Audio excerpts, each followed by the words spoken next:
Hayatınızda hiç disosyasyon terimini duydunuz mu? Peki ya, size bu ilginç terimin psikiyatri dünyasında bir ilaç tedavisinin henüz bulunmadığı tek psikiyatrik bozukluk grubu olduğunu söylesem? Kaçınız yalnızlık duygularıyla boğuşuyor? Kaçınız içinizde karşıt kutuplar arasında mücadele ediyor? Kaçınız kendine, bedenine, çevreye yabancılaşma, gerçek dışılık duygusu yaşıyor? Kafa içerisinde tartışan sesler duyma, bu seslerin içeriden başkalarına yanıt vermesi, seslerin kişinin kontrolünü geçici olarak ele alması, kendisinin kim ve nasıl biri olduğu konusunda kafa karışıklığı, sürekli intiharı düşünme, kendini ve bedenini sevmeme, bunlar sizlere tanıdık geliyor mu? Kişinin başından geçen olayların yarattığı stres, onun dayanabilme gücünü aştığında ruhsal travma yaşantısı ortaya çıkar.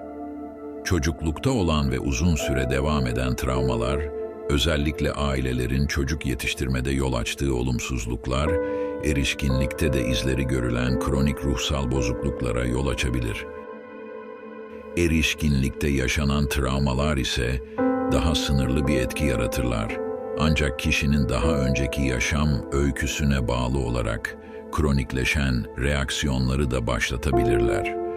Ruhsal travma, kişinin ruhsal dünyasında iç çelişkilere, sık duygusal oynamalara, birbirine karşıt düşünce biçimleri arasında gidip gelmeye, travma ile ilgili konuları zihinden uzaklaştırma çabalarına, kimi zaman da olayla ilgili konuları aşırı derecede düşünmeye, bu gibi duygulardan uzak kalma çabası içerisinde duygularını ve yaşamını aşırı kısıtlamaya ve daraltmaya da götürebilir.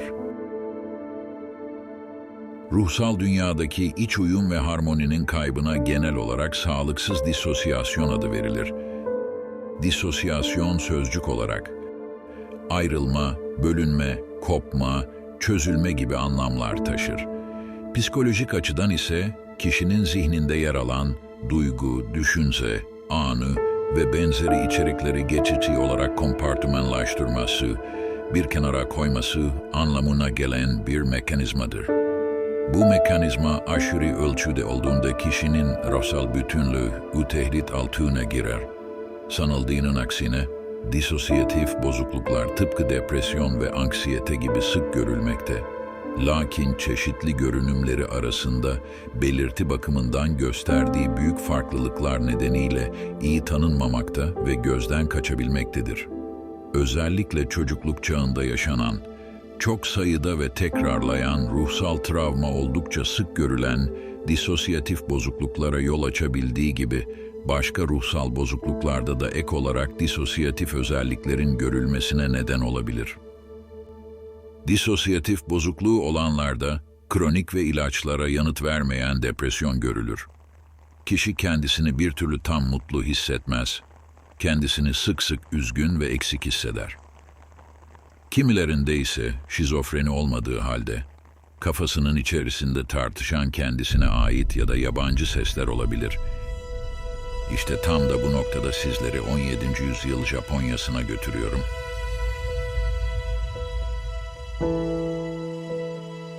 17. yüzyıl Japonyası döneminde feodal bir toplum olan Edo dönemine denk gelir.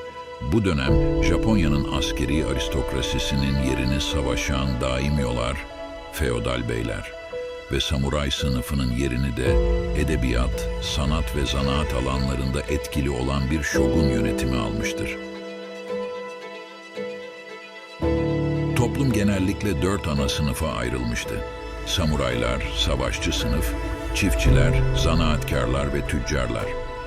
Samuraylar toplumdaki en yüksek sınıfı oluşturuyorlardı ve genellikle lordlarına sadakatleriyle tanınırlardı. Özellikle çiftçi sınıfı tarıma dayalı bir yaşam sürdürüyordu ve doğal afetler, verimli olmayan topraklar veya vergi yükü gibi ekonomik zorluklarla karşılaşıyorlardı. Bu durum, insanların ciddi geçim sıkıntıları çektiğini gösteriyordu. Tokugawa şogunluğu altındaki yönetim ise sıkı kurallar ve disiplin ile hüküm sürüyordu. Hükümet, samurayların güçlü bir şekilde denetim altında olduğu bir sistem geliştirmişti.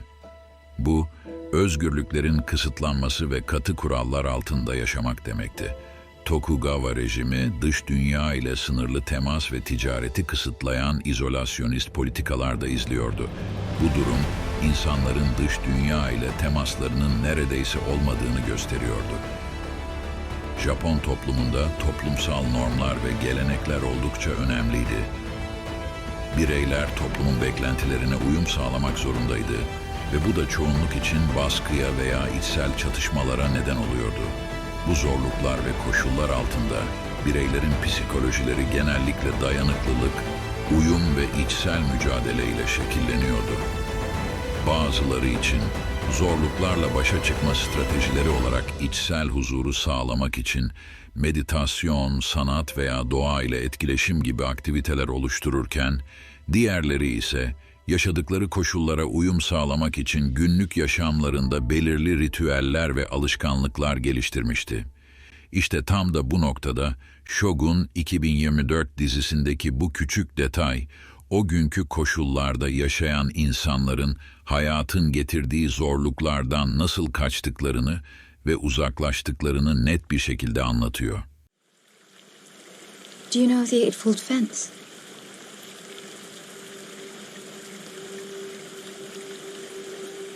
From the time we are small, it is something we are taught to build within ourselves. An impenetrable wall behind which we can retreat whenever we need. You must train yourself to listen without hearing. For instance, you can listen to the sound of a blossom falling or the rocks growing. If you really listen, your present circumstance vanishes. Do not be fooled by our politeness, our bows, our maze of rituals. Beneath it all, we could be a great distance away. Safe and alone.